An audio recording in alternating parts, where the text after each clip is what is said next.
Hello and welcome back to a Kooky corner of YouTube, where today I'm going to be showing you how to make these slow stitched stars.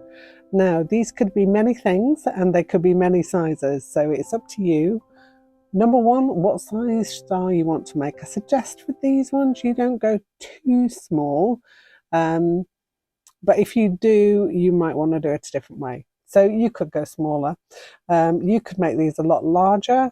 You could make even a small pillow sized if you wanted to. It really, really is up to you. I have made this one this size because I want this one to go on my tree as a decoration. But it could be a year-round decoration. It could also be a pincushion, or if you go slightly smaller, it could be a brooch of kinds. It really is up to you. There are so many ways you can go with this particular project. So let's have a look at what you're going to need. So first of all, you're going to need some needles. I've got a set of needles in there. You're going to need some matching threads. I used a few different ones more than these just like an example. So you can use any threads that match your fabrics. Now, because I went for these brights for the first one, I'm going for these bluey greens for the second one to show you. I've got a couple of examples that I've kind of worked through, and I'm going to take you through each of the stages in turn. But yeah. Fabrics scrappy fabrics to use to make your piece, you're going to need. If you want to do the beaded edges, you're going to need some seed beads or something similar, glass beads, to go around the edge, like these ones here. You're going to need some markers. So depending on if you are going for a light fabric or a dark fabric, you're going to need either a white chalky pencil or a marker pen. Preferably one that either you can get rid of with water, or this is an eraser pen, so basically it has one end that's water erasable and the other end just kind of erases it really cleverly. You may need a glue stick if you want to position your pieces with glue. I have now, let there be a trumpet sound here, found some pins that I get along with. What are the chances? What are the chances of that? Yes, some applique pins. These are by Clover, but because they're so tiny, they don't get in my way and they don't jab me. So I have, although not made my piece with pins, I have found some that I can actually cooperate with. And these have got little white heads on them, but they're very short and they're great just for keeping pieces of fabric in place. So I do actually like these particular pins for now. They're not causing me any problem. Okay, the other thing you're going to need is a piece of felt. So a square of felt about the size of your, a little bit bigger than your template of a star. And some backing fabric. So I've gone for this piece of backing fabric here. This is going to be the same size as my star that I'm going to be making. So let's show you how we do it. Now, it's very similar steps to the way I've completed a lot of the other things that we've made on projects on here. So if you want to flip back and have a look through some of those as well, look through the basic slow stitching, look through any of the other projects, but I am going to take you through step by step. So don't worry if you haven't seen any of those before, just make a note to go back and see them. She said in her monster voice. Right, okay, let's get on with it. Okay, so here is my base piece of white felt. I've got this whole big bolt of white felt that I'm going to use for different things, obviously. I've got a whole load of it, and it just comes in handy. I'm just clearing up all the little bits of mess on my desk. Now, my template, this one is, you've probably seen some of these before. This one is a Fiskars. It's one of the little template things that you can get with the Fiskars cutter. I don't know if you've ever seen those before. You've got different edges and stuff. all different sizes of star. I've gone with the largest one. So what I've done is positioned it on my felt and drawn it onto the felt, leaving gaps around it. It's quite important that you do need a little bit of a gap for sewing purposes later. So once you have got your star, excuse me, I'm just recovering from a lurgy thing. So I am mainly recovered, but I just have a little bit of a tickle occasionally, so do forgive me that. Yeah, so star drawn on felt. That is your first step. Or first step is to decide what size you want to do. So obviously you can search the internet for a star that you'd like to do. Try not to go for the ones with too many points. I've gone with a really simple 5-pointed star because you'll see what I mean when it comes to turning it inside out. But I have got another method for that if you want to do that as well. I know I'm full of ideas. Okay, as well as cold. That is the first thing you need to do.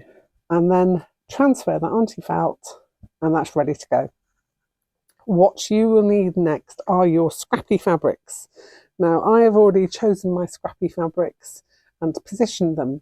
So in true Blue Peter style, I will transfer over to one that I have already prepared. Now, can't remember which way I drew it around now. Where's the beginning and where's the end? I think that's the top. Yeah, I think. Doesn't really matter.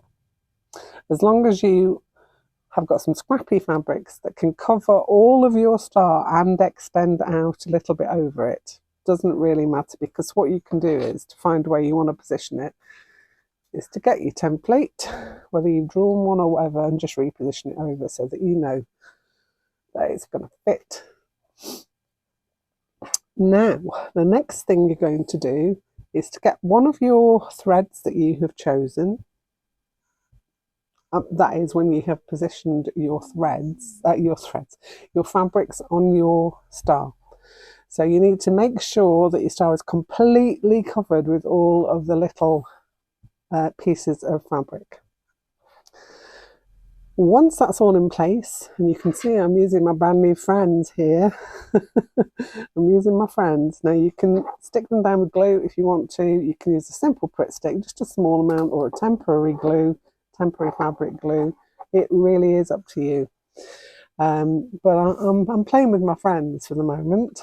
So let's go down a little bit. Hopefully that's okay for you to see. So I've gone with some beautiful greens and blues this time, just by way of a change. And you're going to then grab yourself a needle. So I've got myself a needle. I'm going to grab myself some of my thread.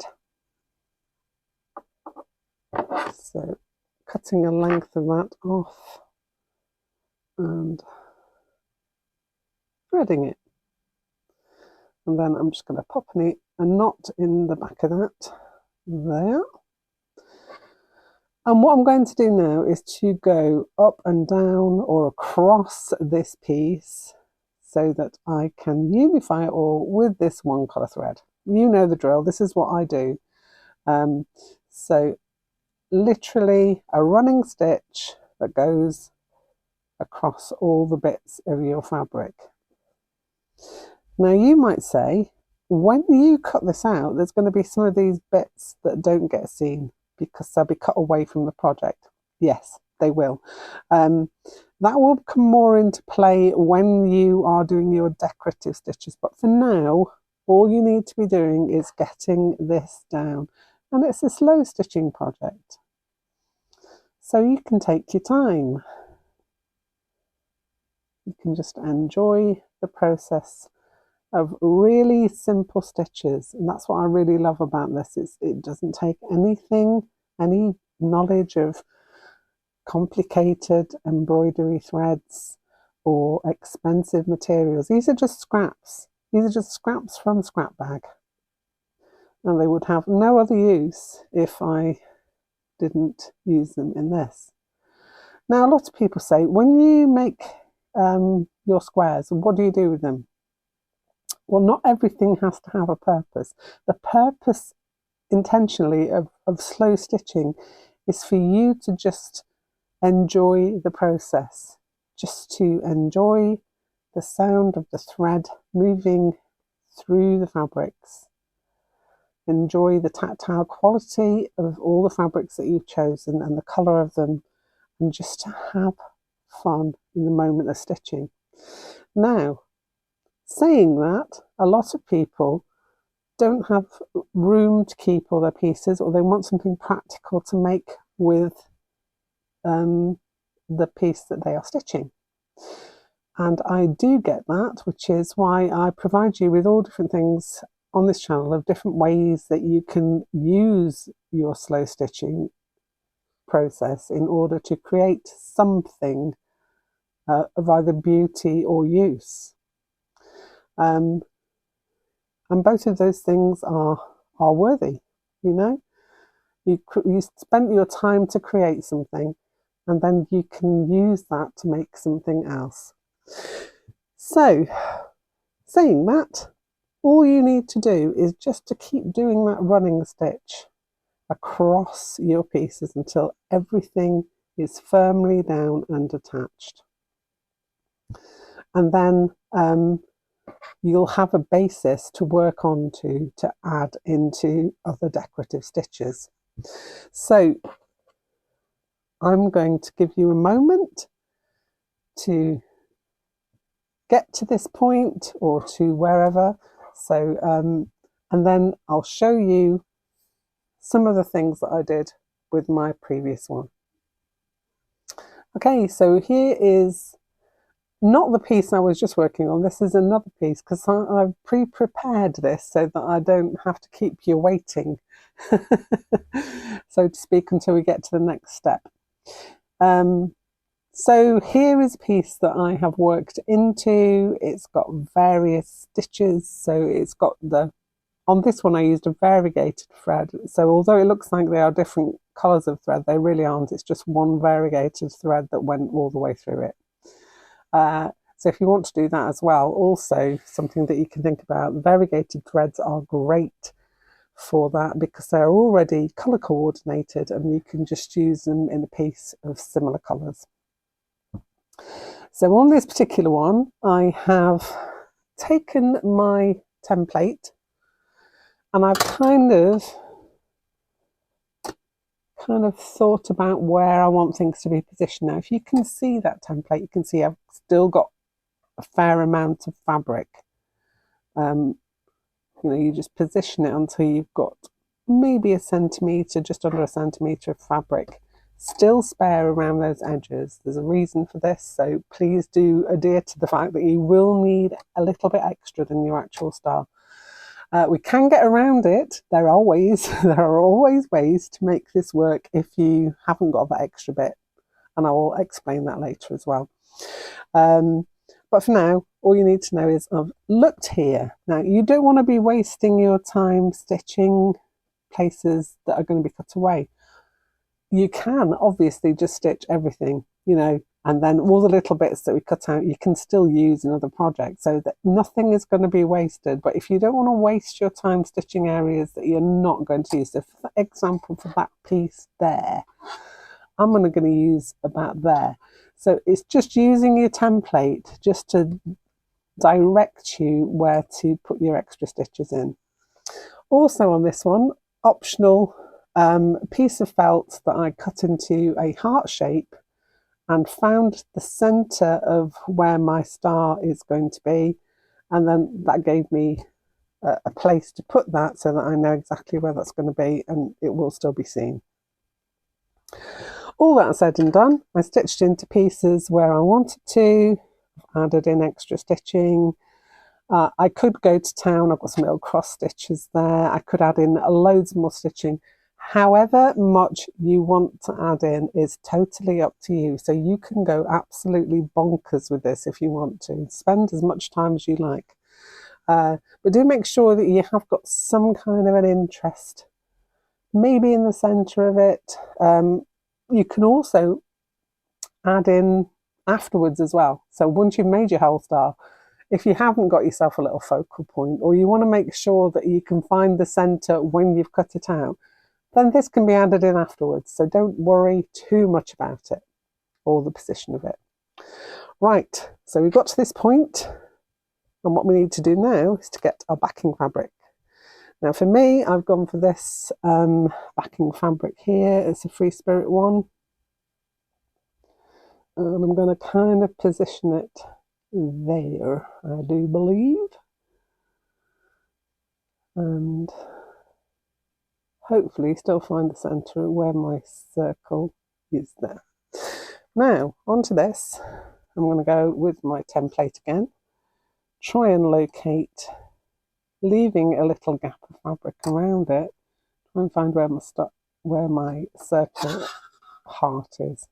Just going to lift that off briefly. I can eyeball it. I mean, what I could do, it's a sensible way to do it, is to kind of fold this in half and then position it there, and then I can just flip it over. Now you notice right sides together. I've got the right side of this, so it's there on the inside facing the right side of that stitched piece. Once you've got all that together, grab out my new friends and I'm going to put my pins in to position. Now you can use clips if you want to use clips. I don't suggest you use glue for this bit. It's definitely going to be a pin situation for this particular part for now. First of all, what I'm going to do is to put my template on, make sure I've got a little bit of extra all around, and I am going to draw this with this pink biro just for the heck of it. I have got an air drying pen, but because it's going to take a little bit longer, see if that's working. No, it's not. Bear with. Okay, now it is working. And I'm doing it in this because it won't be seen anyway. It's not something that's going to be seen after I have stitched this up, so that's all well and good. Okay, so you can see now I've drawn out my start again on this back of the fabric. Just continue pinning this around just to hold this in place while I stitch it. Now, if you are feeling like you've done enough slow stitching, you could do this by machine if you wanted to. I am not going to do it by machine, I'm going to do it by hand because that's what I like to do.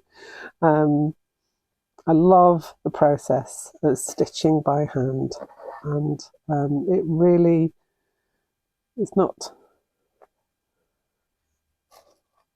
a problem for me to sit and spend some time stitching this together by hand. I may be tempted to if it was a huge cushion. So if I was going to do a cushion, then maybe I would do that. But I'm not, so it's all good.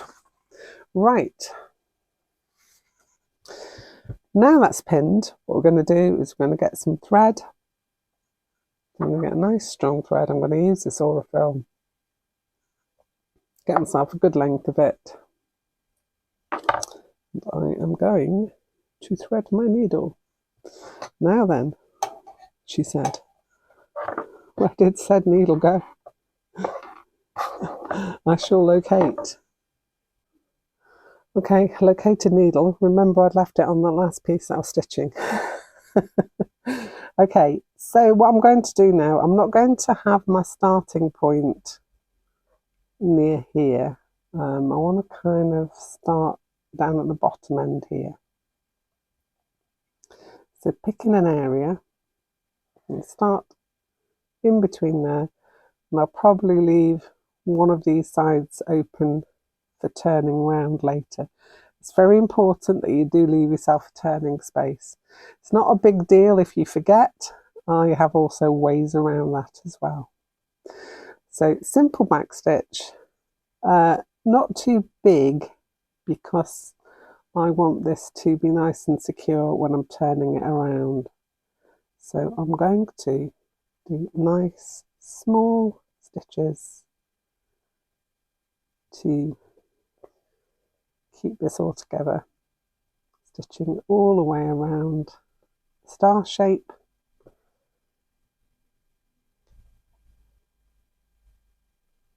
Like so. If you forget and stitch all the way around from there to there and then think, oh no, there are two ways you can get this back. Now, one of the ways is you could make a small cut in your fabric to turn it out and then stitch that up and maybe cover it with something afterwards. I've done that before. Don't worry about it. It's all good. Or you could just unstitch it to a point. So you could take, unpick where you've not left yourself a little gap to turn round. Conversely, the other way you could do this is to stitch around your star without the backing involved at all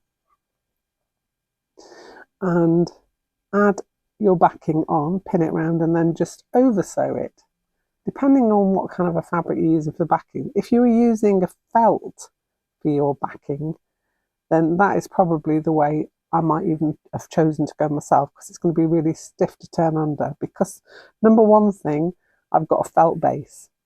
So I would think then that's going to be quite a stiff turn. But it really all depends on what kind of finish you're wanting on these as well. So there are pros and cons to both ways. Both ways you'll get a star of the same size. If that doesn't make any sense, please do leave me a message down in the comments and say, please explain the bit about where I don't have to do the turning inside out. And I will absolutely go through that with you. So I'm going to spend a few minutes now, happy minutes, stitching all the way around my star, but leaving a gap there for turning. If you want to make your gap bigger, you could just stitch to there and then you'd have the whole of that bit to do. But I'm going to try and stitch to there because this is what I did with my previous one, and that was enough for turning. It's not as easy as if you leave yourself a bigger gap, but it's easy enough. So if you want to stitch around and join me when I've got to that point, and I'll show you what I'm going to do next. Okay, so hopefully you're back. You've stitched all the way around your star on the line that we drew, and we've left a little gap there at the bottom so we can turn around. The next thing you need to do is to cut it out, but you need to leave some fabric around so that you're not actually cutting into the stitches. So you need to leave yourself some kind of an allowance there, which is why we had to have that extra bit of fabric and not take it right up to the edges.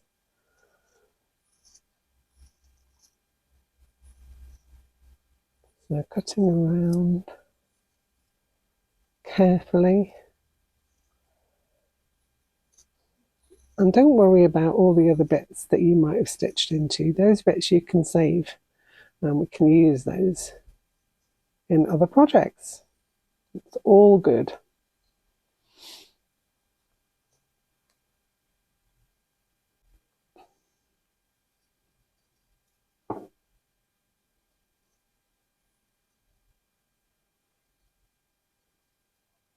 It's also important you leave that fabric for this bit because that needs to be turned under to finish it off.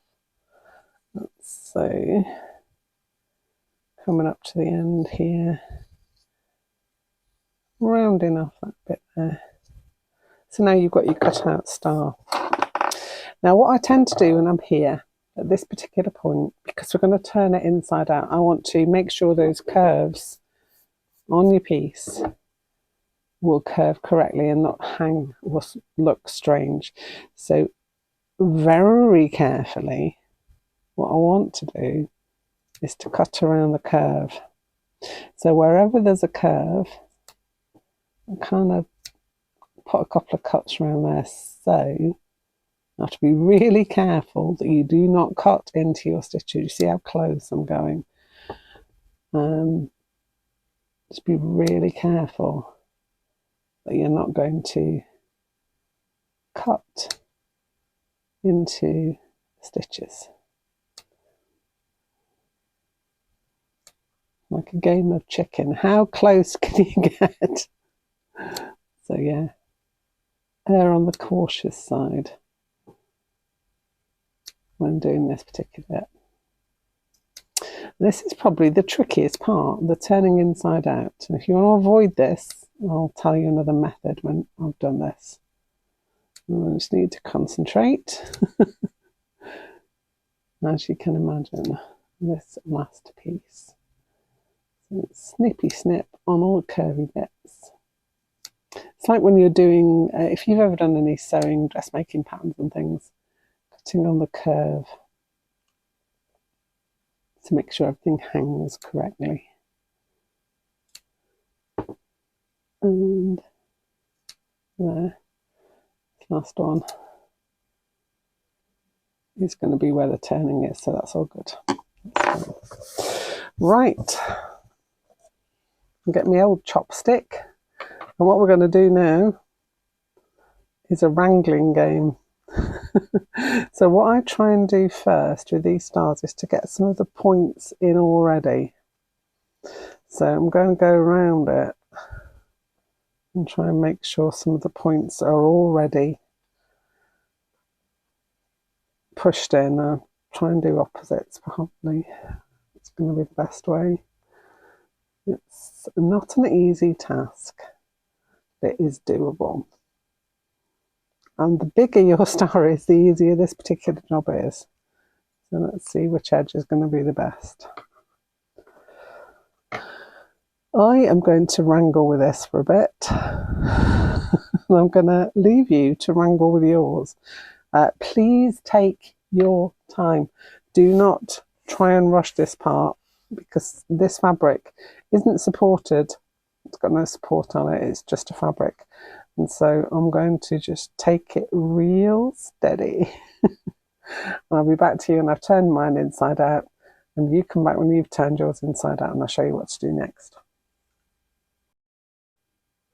Okay, once you have carefully wrangled with your piece, then you should have something that looks just like this. And if you get your template, it should fit almost perfectly inside it, which is great because that means it's a similar size to what you actually wanted it to look like.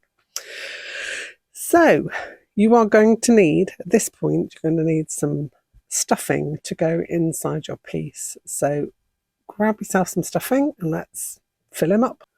Okay, I've got some of this polyester toy filling. You could equally use the inside of a cheapy pillow, which will have some of this in as well. Good source for that is IKEA or home bargain stores and things like that. I just happen to have a huge bag of this already. So I'm going to use the end of my chopstick to guide in the stuffing. You're going to be taking this into all the points apart from this end one here, which we have yet to sew. So putting stuffing in that particular point won't help. She said wisely. I don't know if I'm ever wise, to be fair. But here we go. So you don't want it to be bursting. It does not have stretch, like some things like felt has a stretch to it, and you can certainly overstuff things like that. But with this, I don't think you can. I think you just go until you feel you've got the correct amount of plumpness. I don't know how you'd measure that, but So I'm just, if you're wondering what this is on the end of here, by the way, it's just wax. It's not anything horrible. I use both ends of it to push the fabric in.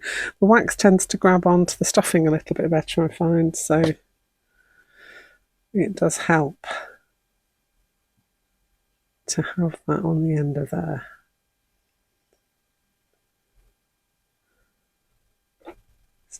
Pushing it in, making sure that you don't push too hard and go through the fabric. You're just giving it a nice squishy bounce.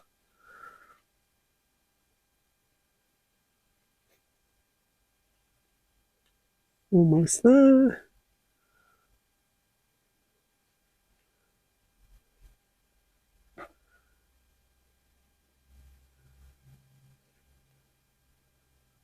Okay. A bit more in the centre.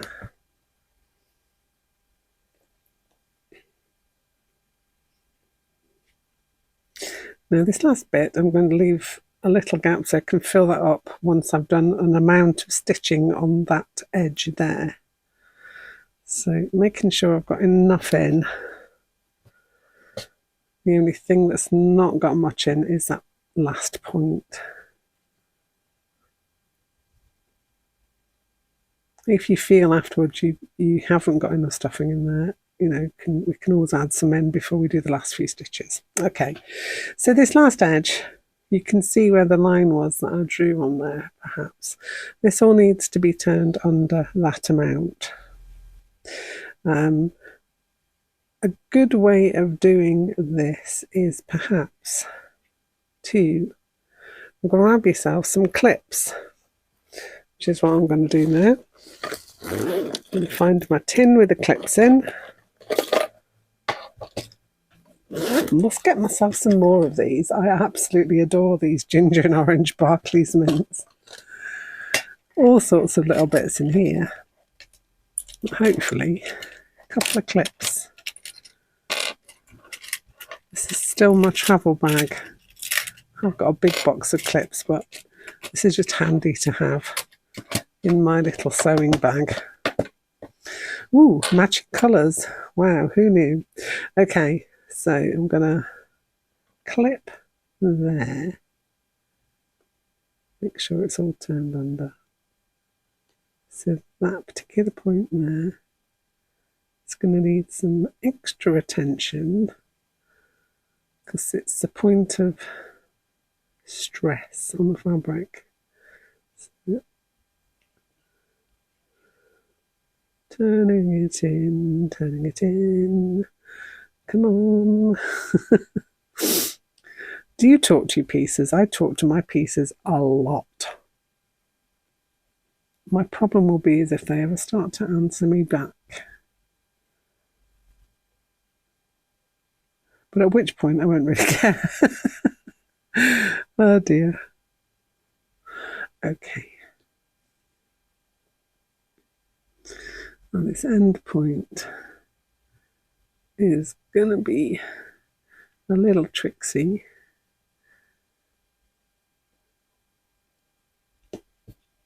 Just because I'm going to try and get all those edges in. So make sure you get all your edges in. Make sure it's all pinned, and then we'll get on to stitching it up. Okay, so I've put my thread in, and what I'm doing is a little mattress stitch. So taking a little bit of the fabric from that side and then going across. It's like a ladder, really. Maybe it's a ladder stitch, perhaps. And I'm not forgetting that I still have this point of the star to stuff. So I'm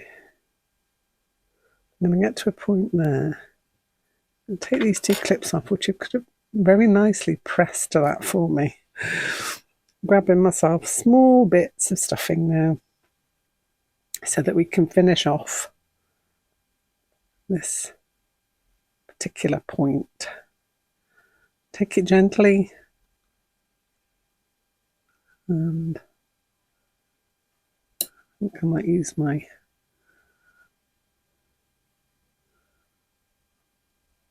wooden stick.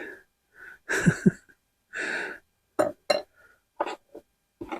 even use a point with my ballpoint pen. Anything does, really. Anything you've got to hand. It's working, use it. Make sure it's blunt though, so that it won't poke its way through your fabric, because that would ruin a really nice amount of work that you've done on this. So I think there, that's an amount, maybe just a small amount more. Just to finish it off. Thread hanging there.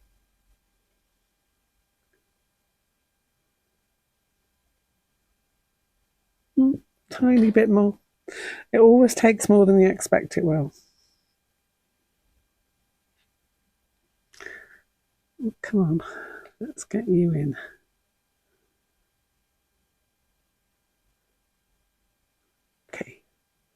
Okay, that will do.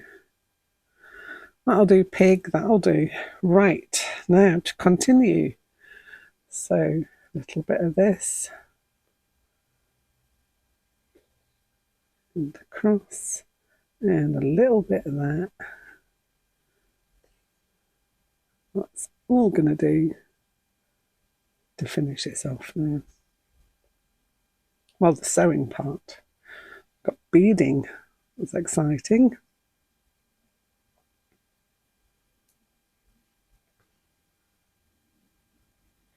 Wrap around the point, come on. Talk encouragingly to your stitching. We can do this. Yes, it's all going to be fine.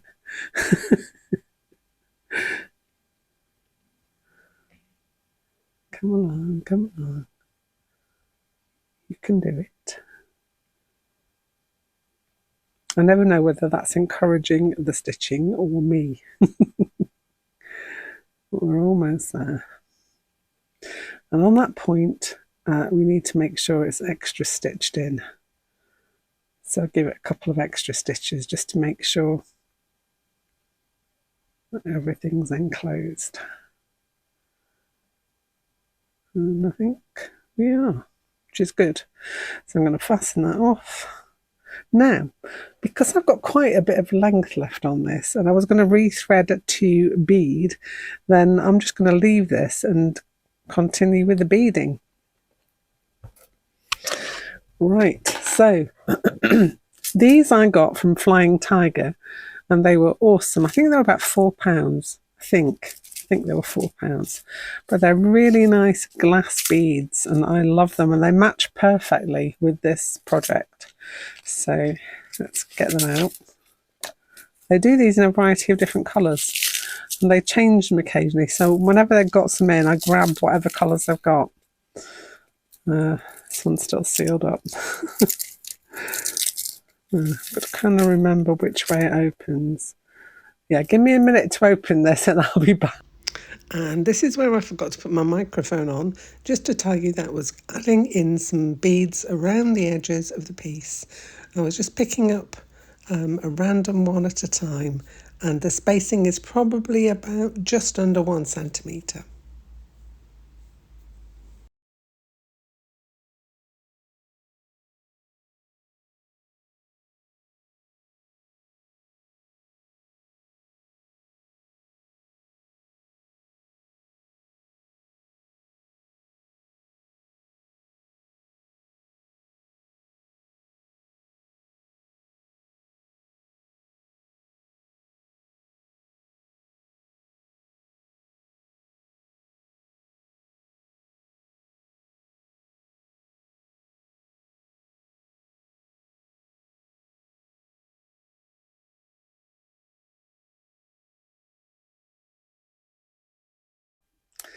So once you finish beading, this is what you'll have, similar to this one, obviously in whatever colours you chose. You could go neutrals if you wanted.